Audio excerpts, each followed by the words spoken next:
You're watching The Junction's live coverage of the 2019 federal election, going live on Channel 31 in Melbourne, Channel 44 in Adelaide, WTV in Perth and online. Well, the polls have just closed in the eastern states and the votes are being counted right now. Good evening and welcome to Election 2019, coming to you live from the studios of RMIT University in Melbourne. I'm Rachel Merritt.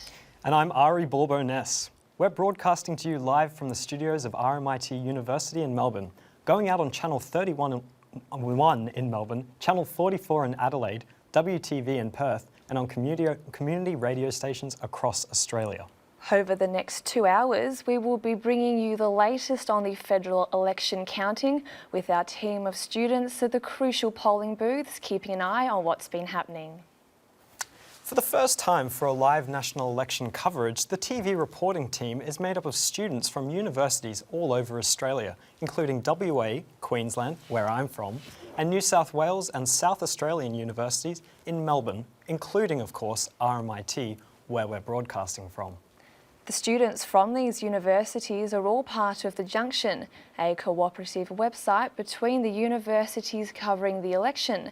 This program is also being broadcast live on the Junction website, and this broadcast has been made possible by the generous support of the Judith Neilson Institute for Journalism and Ideas. We'll cross to the first of our reporters in a moment, but first, let's introduce our panellist experts for tonight's show.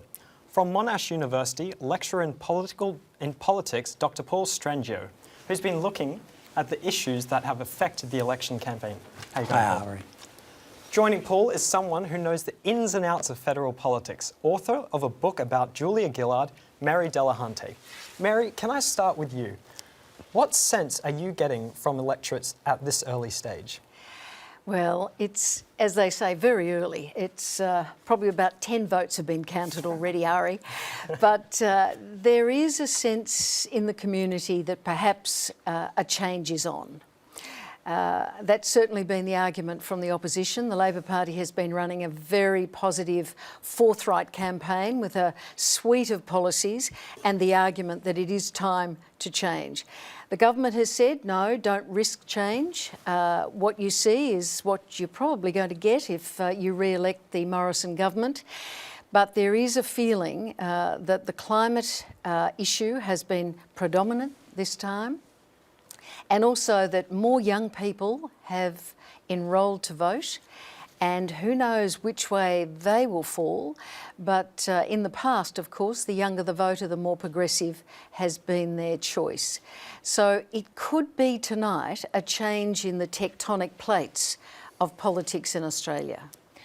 Well, Mary, we know from the state election last year, Victoria votes, you were able to predict a Labor landslide win. Do you think that Labor will have the same luck tonight? Well, of course, I am influenced because I'm Victorian, and this is a very progressive state, as we saw last November. A state that is interested in climate change, same-sex marriage, for example, fairly keen to see some changes around climate change policy in particular, but also education and health and big spending in that area. So I think that in Victoria, the Labor Party will do exceptionally well. The other states are a bit harder to call. Queensland is a mystery to me. I'm sorry, Ari, but it's an absolute mystery to me. And New South Wales, I think, will hold for both parties. There won't be much change there. Well, just looking around Australia, people in South Australia still are going to the booths right now. Do you think that the results in the eastern states might affect the way they vote? Not in South Australia. Oh, they're very independent in South Australia. They make up their own mind, is my experience watching these elections. Perhaps in the West it might be different. But I think certainly in South Australia they have a long history, and Paul will know more about this than I, a long history in voting independent of the rest of Australia, particularly the eastern states. Paul, would you like to weigh in on this?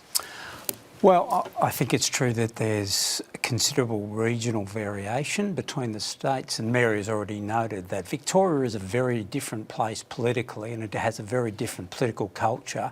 For example, Western Australia or Queensland, Victoria is now dubbed the Massachusetts of Australia, to say, in other words, that its orthodox position is now to be progressive, default Labor, if you like, and certainly the history since 1980 very much confirms that. In Victoria, Labor has won the two-party preferred vote here 12 out of the last 14 federal elections. But this is a national election, so we will see a lot of variation between the states. I think if Labor wins tonight, and the polls certainly suggest that, they've all landed now on around the 51.5 mark, and that would suggest a reasonably narrow but still workable majority. And I think to not see now a Labor victory, given that all the polls have now pretty well landed on that mark, would suggest a pretty fluky result, and you've got to go in for some pretty strange assumptions about how the coalition could now hang on to government. But I think if it does occur, that Victoria will probably be the bedrock of a Labor victory. So, Paul, you said that Victoria has quite a different political culture to the rest of Australia. As we're broadcasting from Victoria tonight, could you tell us a bit more about that? Well, it is the most progressive state, and we're particularly talking about Melbourne, of course, and this is a product of history, it's a product of demographics, it's a product of multiculturalism, and we see it reflected in so many different ways. You know, the votes in the recent same-sex plebiscite, we see it, you know, even reflected in things like protests. Victorians are naturally, I think, more progressive, more concerned about some of the issues that are seen on the progressive side.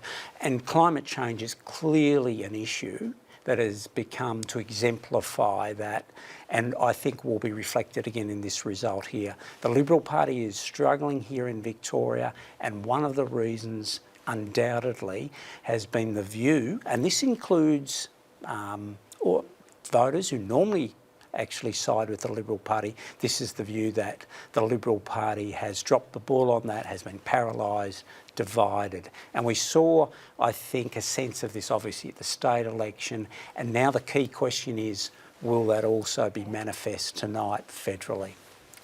Paul, we're seeing a lot of early voting. What do you think that indicates for the government? And Mary, I'd like you to jump in on that as well. Look, it is true, and it looks like almost maybe 1/3 of voters, around 30% of voters will have cast an early ballot. This is a trend now. It's been building. We're seeing it both at federal elections and state elections. I don't necessarily think we should read too much into it. You know, there's some belief out there, this shows there's a whole lot of people just waiting with their baseball bats and they've wanted to race to the polling booths to whack the government over the head. I don't think it, I think it's more just a change in voting behaviour. This has now been normalised as a way to vote.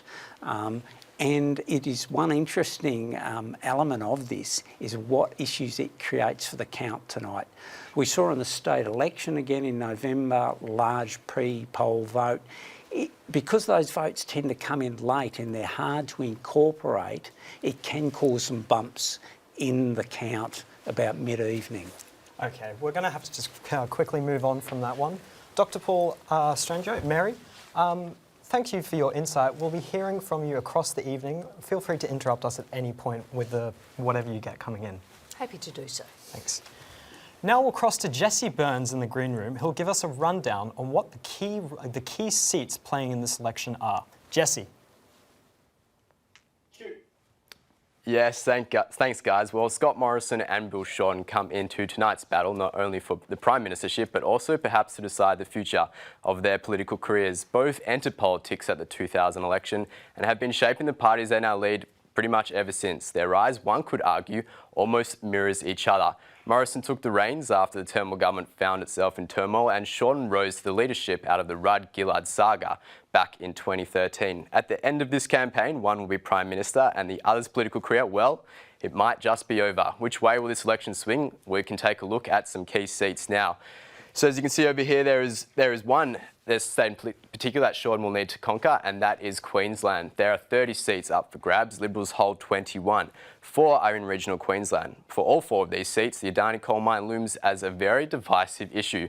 Scott Morrison hopes of holding and winning the seat of New South Wales is looking positive after the re-election, after the Berejiklian government. Tonight, keep a close eye on Liberal-held seats, in particular Banks and Reid. These seats were won by tight margins in 2016, and both look as though they may swing come the end of tonight. In the last election, Malcolm Turnbull did a great job at reducing Liberal losses in South Australia. 2 key seats include Boothby, the state's only marginal seat, and Sturt, which is held by the outgoing and ever-charismatic Christopher Pyne. Looking closely to where we are broadcasting right here in Victoria, the Prime Minister will be looking at 2 seats in particular, and that is Dunkley and Corangamite. Both are are held by very nominal margins. In the last election, Chisholm was the only Liberal Party gain, but this time around it looks as though Labor is set to take the seat back. Down south in Tasmania, the Liberals won the seats of Bass and Brandon in 2013, but returned to Labor 3 years later. Tonight, the future of those seats, well, it is once again up in the air and anyone's guess. Finally, to our largest state where it's always sunny, in Western Australia, where the Liberals have done reasonably well in previous election 2 years ago. However, the housing market did collapse and there was a bit of a failing economy, and that cost the state Liberal government its election. The swing from the state towards red is likely to carry on into tonight. Seats to watch, keep an eye on are Cowan, Pearce and Hasluck, because tonight they all could swing either way. Guys, it's back to you in the studio. Thanks for that, Jessie. Looks like we've got quite a night ahead of us. Yes, it certainly does. We're going to a quick break now, so stay tuned because we'll be crossing to the first reporters in the field when we return. This is Election 2019, live from the studios of RMIT Melbourne, presented by The Junction.